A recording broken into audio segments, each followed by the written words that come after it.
Desde o lançamento do primeiro longa dedicado ao Homem de Ferro em 2008, muito havia mudado dentro do cinema e do próprio MCU, que vinha dando passos cada vez mais largos e se tornando cada vez mais complexo. Erros haviam sido cometidos, como era o caso da escalação de Edward Norton para o papel de Bruce Banner em O Incrível Hulk, que teve que vir a ser substituído posteriormente por Mark Ruffalo. Entretanto, acertos em cheio também haviam ocorrido, como era o caso da escalação de Robert Downey Jr. para viver Tony Stark, e que vinha entregando um trabalho maestral até então.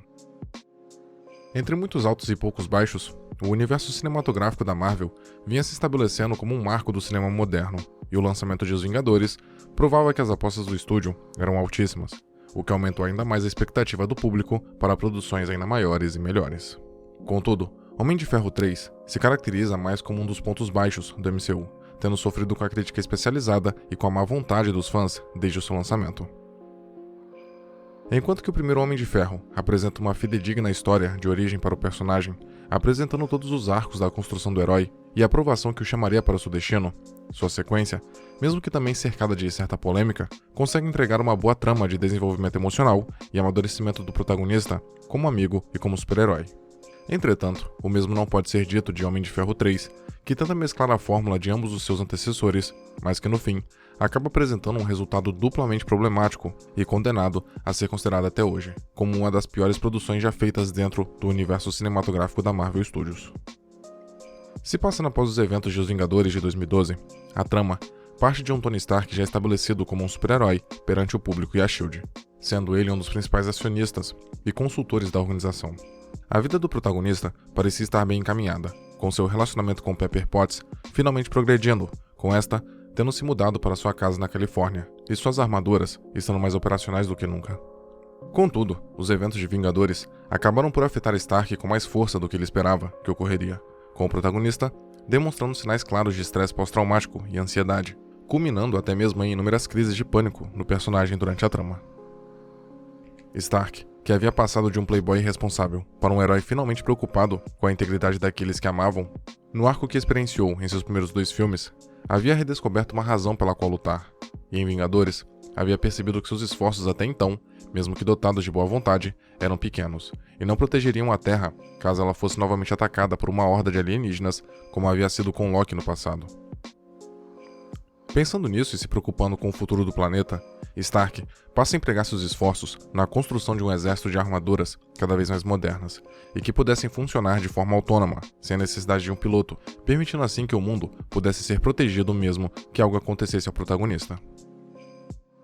Entretanto, mesmo dotado de boa vontade e aparentando estar sendo um homem diferente, demonstrando uma grande evolução em seu comportamento, se comparado aos seus filmes anteriores, como o próprio Tony Stark diz, tal comportamento não é esquecido tão facilmente, e fantasmas do passado ainda ressurgem para lhe atormentar, graças ao homem que havia sido no passado. Através de flashbacks, é mostrado que Tony havia iludido inúmeras garotas no passado e deixado inúmeros aspirantes a cientistas o esperando. Mas uma dupla em especial, ao se juntar, passou a enxergar em Stark o motivo pelo qual não haviam alcançado o sucesso, retornando no presente da trama para tentar cobrar do protagonista o que lhes faltava para que superassem os últimos obstáculos que lhes faltavam até alcançarem o poder.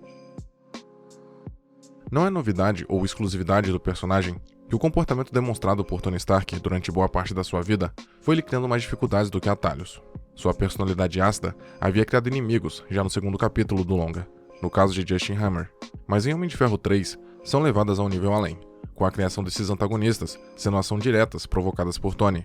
o que reafirma essa característica do personagem em se mostrar como um homem atormentado por quem fora no passado e no legado que vinha deixando na Terra. A prepotência e a arrogância de Tony Stark são mostradas com mais afinco no 3º capítulo do que em qualquer outra aparição do personagem, e servem para demonstrar que era necessário encerrar esse ciclo de toxicidade de uma vez por todas, pois só assim o protagonista poderia se consolidar definitivamente como o herói que tentava ser.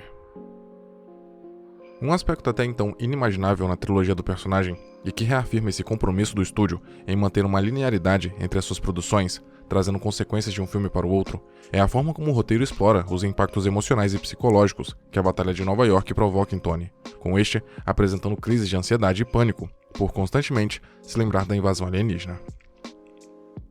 O protagonista, que até então se enxergava como um homem invencível e que poderia superar todas as adversidades através de seu intelecto incomparável,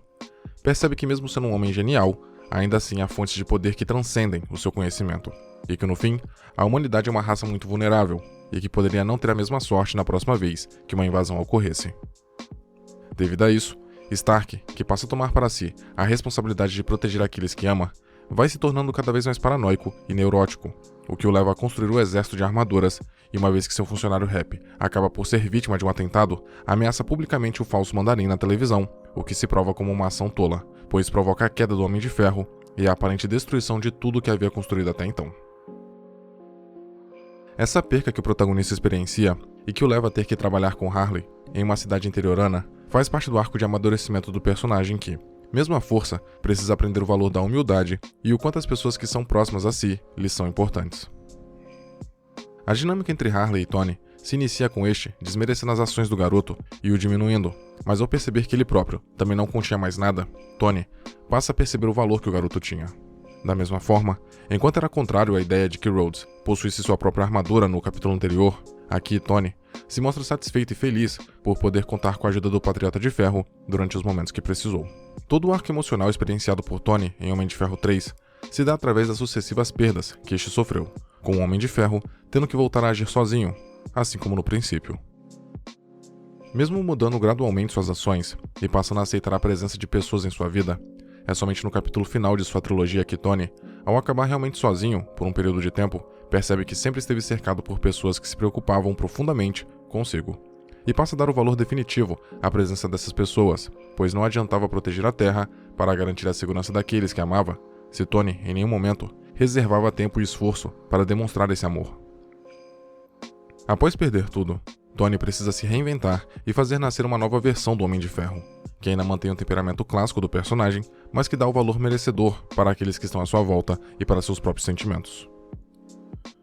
De um playboy egoísta e narcisista, Tony havia se tornado finalmente um verdadeiro herói, se recusando a cooperar com os planos do Mandarim, mesmo sob a ameaça que a vida de Pepper sofria, pois o protagonista, mesmo a amando, compreendia qual era o bem maior a ser feito, e mesmo tomando tal risco, compreendia que poderia encontrar uma solução posterior para salvar a mulher que amava. Sendo assim, o arco de Tony Stark em O Homem de Ferro 3, de forma semelhante ao capítulo antecessor da trilogia, não se desenvolve primariamente dentro de sua armadura ou em suas batalhas, mas sim dentro do coração do personagem que dessa vez, ao perder tudo, precisa voltar a merecer sua armadura e seus amigos, se quiser tê-los de volta, sendo possível alcançá-los somente mudando definitivamente quem era. Entretanto, o grande erro do longa é tentar encaixar um desenvolvimento psicológico tão complexo, abordando a questão do pânico e da ansiedade, que provém da Batalha de Nova York até as próprias relações pessoais de Tony e os traumas passados com seu pai, em meio a um roteiro tão grande e confuso, fazendo com que ambas as tramas, no fim, acabem mal desenvolvidas. Todo o período que o protagonista permanece na companhia de Harley carece de razão, bem como as soluções que encontra uma vez que está lá. Mas somado a isso, o problema principalmente elencado pela crítica e fãs no que tange Homem de Ferro 3 é a antagonização problemática do Mandarim e o desfecho da trilogia do Homem de Ferro, que tem o dia salvo não pelo próprio, mas sim por uma Pepper Potts que havia sido infectada com o vírus Extremis, o que prova o valor que a personagem tinha na vida do protagonista, mas que ao mesmo tempo parece uma solução forçada e sem muito sentido, o que acaba sendo ainda mais agravado com a destruição em série das armaduras Mark, o que novamente acaba carecendo de sentido. Taxado como um dos piores filmes do MCU, Homem de Ferro 3 inegavelmente tem inúmeros problemas em seu enredo, não conseguindo entregar uma grande experiência de ação como o filme de origem do herói, e nem mesmo uma trama psicológica como o antecessor. Contudo, mesmo recheado de problemas, o longa consegue consolidar de uma vez por todas o Homem de Ferro como um herói que sabe trabalhar em grupo e valoriza todos aqueles que passam por sua vida. E mesmo com um gosto tão amargo em seu último filme, o herói demonstra que mesmo o mais genial dos homens ainda assim contém problemas, e sobretudo, um coração para se conquistar e torná-lo tão vulnerável quanto o mais fraco dos homens.